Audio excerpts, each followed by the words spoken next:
Alright, first things first. If you haven't seen Zack Stone is Gonna Be Famous, you gotta unsubscribe from this channel. You gotta go watch that. I wish there was another way, but that's just essential viewing that you gotta go watch. Once you do, you'll automatically tweet me about how great it is. And then you should just watch his other stand-up stuff, because this dude's so talented, I'd almost call him the white Gambino. But what I want to break down is what makes this movie, 8th Grade, his first directorial feature debut, work so well, because I know some of you are gonna be like, I ain't an 8th grade girl.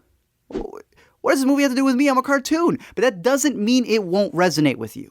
Let me explain. Now, when I saw this movie back at Sundance, Bo Burnham was explaining in a couple of interviews that the reason he focused on a girl instead of a boy in middle school is because the girls were more focused on their image and their self-esteem as opposed to the boys who were just obsessed with Minecraft. Now, I wanted to give my fellow young males the benefit of the doubt. But when I asked my little cousin what he thought about that quote, he told me to shut up because he needed to ask his boys where they were dropping. So following the actress who voiced Agnes in the Despicable Me movies, it was more interesting, especially when you see how different middle school is right now than it was just a couple years ago. Like, the world changes fast.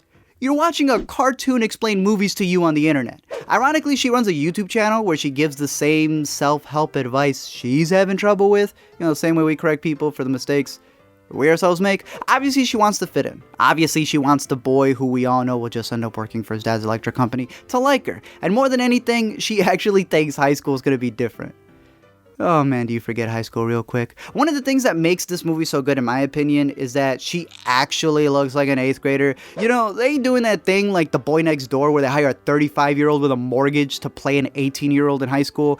How do you do, fellow kids? It's also not some Disney Channel original movie model. She's a real girl, and they treat her like a real girl. She fumbles her words, she slouches, she gets a little cringy, and it's cool how the movie doesn't even make a big deal about the fact that she has acne, because in the real world, acne is a normal thing.